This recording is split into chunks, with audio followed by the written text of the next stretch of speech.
The cure was very simple. She had lots of money, what I said was jaded and bored because she was not expressed. Women who are not expressed fill doctors' offices. Many women don't belong in the kitchen at all. They're artistic, they're musical, they're maybe singers and so on. They seek to express themselves. Hey, ¿qué tal? Y bienvenidos de nuevo a Domina tu mente. En el video de hoy les compartiré unos minutos buenísimos con el Dr. Murphy, en donde nos toca distintos temas. Uno de ellos es el secreto de la longevidad. Nos platica que conoció gente de más de 100 años y todo lo que comían. También nos cuenta sobre una mujer que vivía frustrada y cómo fue que salió adelante. Y además, como es su costumbre, nos da algunas afirmaciones. Some years ago, I went to an island in the Pacific. I met a man who was 100 years old. He ate everything on the table. He smoked 2 packages of cigarettes a day, drank a pint of whiskey every day, and he loved the women. What's wrong with that? I asked him the secret of longevity. Well, he said it's very simple. He said, I have no grudges, no peeves, no resentment, no hatred. Every time, he said, when I open my eyes in the morning, I say, this is the day the Lord hath made. Rejoice and be glad in it. Biblical. Then he said, I say for about 10 or 15 minutes every morning, the rejuvenating, revitalizing power of God Almighty flows through me like a golden river, vitalizing, transforming every atom of my being, so that every atom of my being dances to the rhythm of the eternal God. He found the secret of life. The secret of life is joy, inner peace, the invisible ingredient. In the National Geographic magazine, a worldwide magazine, there was an article some years ago by a professor from Harvard, a medical doctor, a distinguished scientist on nutrition. He went to the Hunza territory near Nepal, in the south of Russia. He found people 110, 135, and some 150 years of age.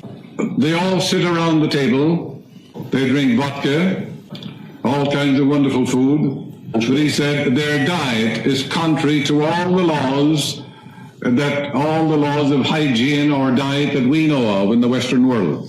They don't seem to know anything about the calories that we have established. He cites the story of one woman, 135 years old. She's smoking all the time. He said, how many cigarettes do you smoke? 2 packages a day, she said. And then she has vodka for breakfast. And he said they had tumblers of wine for every meal. He said he had to drink so much wine he was drunk. He found some women and some men in the fields working, 120, 125 years old. What was the invisible ingredient? Inner peace, equanimity, serenity, goodwill, and the laughter of God, full of laughter. The only being in all the world who can laugh is man. The reason for that is that God placed it in man so he'd get rid of his arrogance and pride. It's the finest way in the world to release tension. Anyone can begin to synchronize with God's river of peace.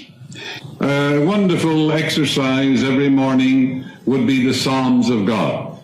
The greatest prayers in all the world are in the Psalms. Nothing in all the world equals them. There are certain Psalms that people all over the world have used. These Psalms prevented them from the mouth of lions, from shipwreck, so-called incurable diseases, mountainous deaths, and fires on the ship. These experiences are in what we call the Akashic record.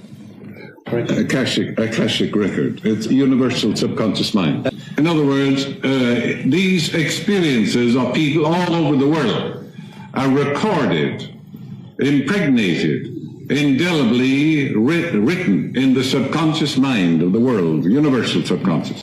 You know, it is written, there's nothing lost in all my holy mountain. Therefore, when you use these Psalms with reverence and adoration, with veneration for things divine. You're tapping the same experience that these people had. And people are protected in miraculous ways. It's far better, of course, to know the inner meaning. But even if you don't, you'll get marvelous results nevertheless. Here are the Psalms that you should use. 23rd, 27th, the 1st Psalm, the 91st, the 100th Psalm, and the 39th Psalm. And the 37th Psalm, everybody needs it. And you'll find wonders happening in your life. I talked to a woman who was jaded and bored and frustrated. Did you ever hear a person say, I'm bored to death? That person is looking down on others. When you look down on others, you're looking down on yourself. You're demeaning and demoting yourself from all angles. Everybody is an epitome of the divine. This woman had pains and aches and conflicts. Where peace is, there is no pain. Where love is, there is no cancer. Peace and pain do not dwell together.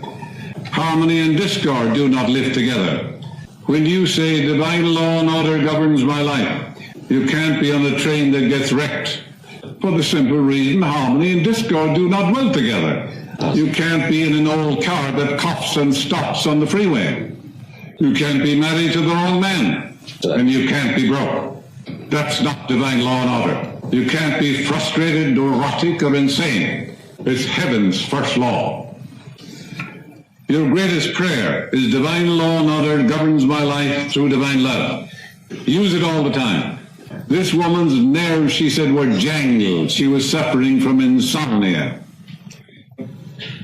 There was nothing wrong with her nerves, but she was sending the wrong vibration through the nerves. The cure was very simple. She had lots of money, what I said was jaded and bored because she was not expressed. Women who are not expressed fill doctors' offices. Many women don't belong in the kitchen at all. They're artistic, they're musical, they're maybe singers and so on. They seek to express themselves. When the old man says you must stay home, it costs him a small fortune. He has to pay Dr. Freitag a lot of money. I'm trying to put him out of business. But that is so true. If the husband had any sense at all, he would know that if his wife doesn't express her inner talents, she'll become a neurotic, sick, or get some disease. This is why we have so many women in America who are silent drinkers. They're alcoholics. They're not expressed. You're here to release the inner powers and the talents within you. This woman was interested in music. She was also interested in flowers. I could go out and take a course on flowers and arrangements of flowers. Give lectures at women's clubs. Most women don't know how to decorate their homes. Immediately she got absorbed and engrossed in flowers. She got interested in nature and the beauty of nature. And her whole mind was transformed. Y bueno, como pueden ver, el Dr. Murphy hoy nos da la clave para la longevidad. Y la verdad, creo que está en lo cierto. El estar libre de odio, de culpas, enojos, envidias y rencores, creo que es vital para una vida más sana en general. Como ya sabes, existen estudios que muestran que el estrés es la causa de un montón de enfermedades. Y todos esos sentimientos negativos son causantes de estrés, tanto para la mente como para el cuerpo. Entonces, tratar de mantener el cuerpo y la mente lo más relajado y libre de toda tensión negativa se traduce en más salud en general. Creo que el mantener el cuerpo y la mente ocupada en cosas que nos gustan, que nos apasionan y que nos mantengan en una frecuencia alta es bien importante.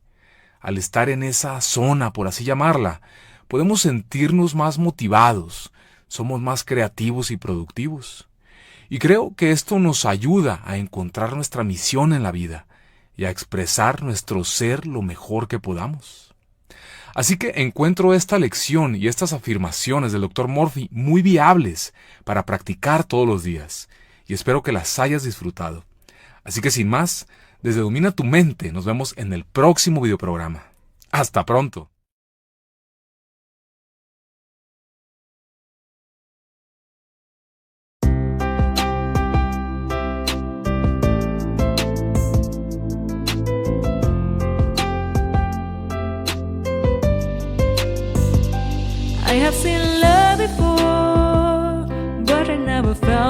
great before. I can say proudly that I love you and your love is great. You are such an amazing man. I have seen love before, but I never felt that great before. I can say proudly that I love you and your love is great. You are such an amazing man. You have awakened a part of me. You have created something I've never knew. You not only care about me, but you always respect me as I am. You have accepted a part of me, and that makes all the difference to me. You are such an amazing man.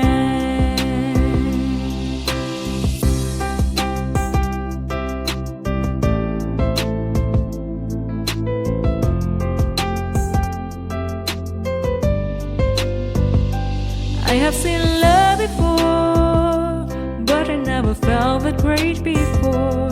I can say proudly that I love you and your love is great.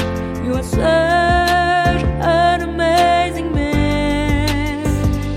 I have seen love before, but I never felt that great before.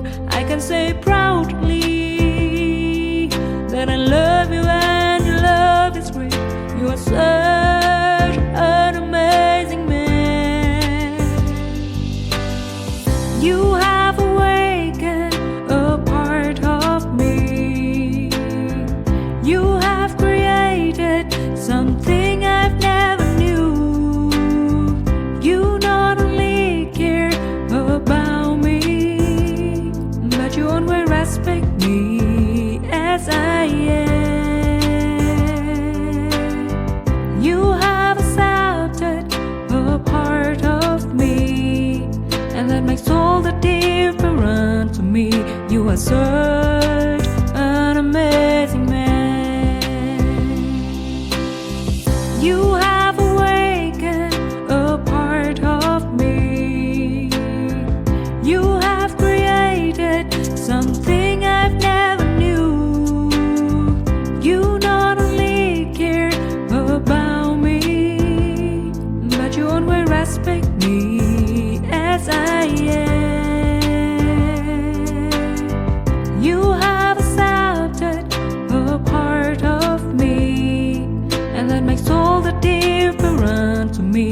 You are so